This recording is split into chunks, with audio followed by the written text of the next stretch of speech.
Let me start looking into the map of Europe, starting from the Black Sea, the three seas going to the Baltic Sea, going to the Black Sea, to the Adriatic, and to the Aegean, as the three seas have now become 4 seas, and hopefully they will become 5 seas with the participation of Cyprus to have also East Mediterranean part of this huge project.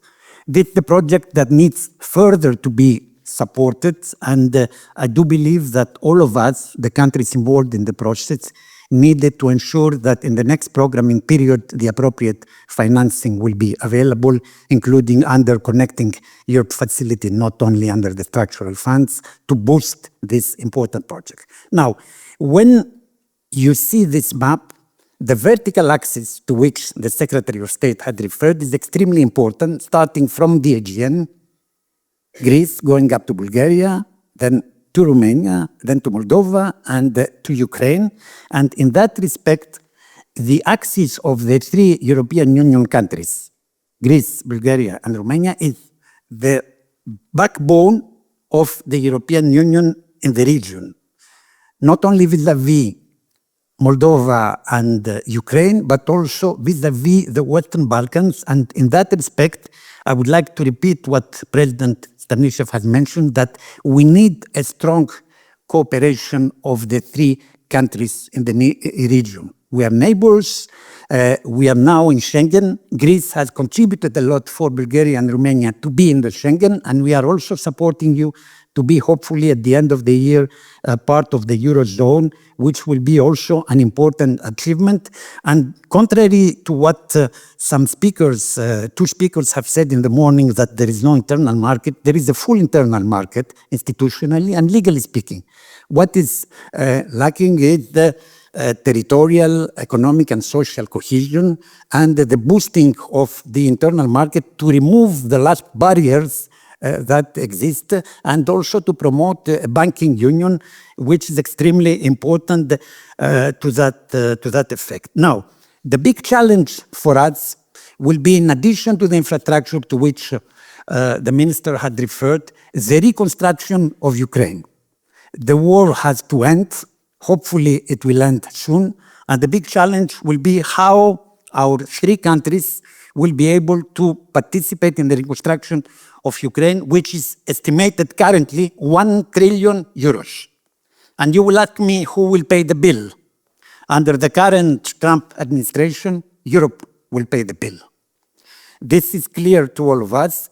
And of course, this is the bill that will be paid under a second recovery and resilience plan, COVID type, or under a new Marshall type plan that Europe will have to initiate, and the United States will draw the benefits from the region, from the rare earths and the critical raw materials of Ukraine and possibly of Russia. Now, let me tell you that in 2021, we, the European Union, the Commission, has signed a memorandum of understanding with Ukraine on raw materials. But this memorandum had been sleeping.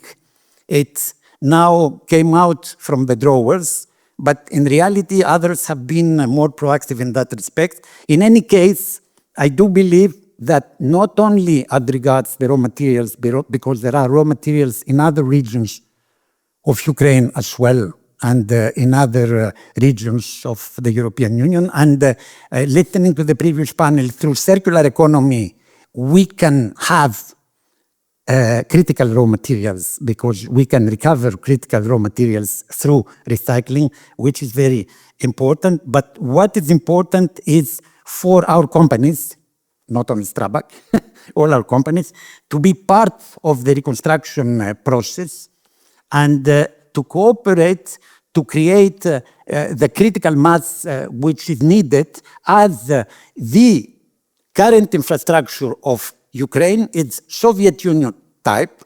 They needed to change all their infrastructure, drinking water, waste treatment water, hospitals, industrial emissions. They need to apply the acquis, the environmental acquis, and also the acquis of the European Union in general, which requires best available techniques. And therefore, in that respect, the role of the European Union, and in that respect, the EIB and the EIB will be very instrumental in providing not only the available funding, but also the climate proofing, which will be needed for these new infrastructures to be built. So, stronger cooperation, and I do believe that what we did in 2023, a summit in Ektinograd, in the city of the Black Sea, between the three prime ministers of our three countries, which have not unfortunately been repeated in 2024 because of the elections and the other circumstances. After the presidential elections in Romania, hopefully will be, let's say, convened again for the three countries to agree on how we need to proceed. Two more remarks on that. The T2C project is extremely important in that respect. This is the project that will connect by railway the ports of Thessaloniki, Kavala, Alexandroupolis, Burgas, Varna, Russe, Giurgiu, Constanța, and Odessa. Extremely important, a green railway project, which will be a bypass to the straits, which will speed up the process and which will be instrumental for the reconstruction of Ukraine, but also for the connectivity between our countries in the region. And what is also extremely important is to build the bridges over the Danube. The estimation is that 5 bridges are needed. The existing ones need to be upgraded. Last but not least, on the energy side, energy pipelines, which can also become dual pipelines to have hydrogen coming also to Romania, are to be initiated. We have the IGB pipeline connecting Greece to Bulgaria. This is to be extended to reach your country. And the very, very last point, Madam Moderator, Greece will bring green energy from Egypt thanks to the Gregi undersea cable and thanks to the Great Sea Interconnector bringing green energy from Israel, Cyprus. The Gregi will bring green energy from Egypt. It is extremely important to extend the grid between our three countries and to build the appropriate storage capacity which will be needed to benefit from Greece from this green, clean energy. Thank you. Thank you very much.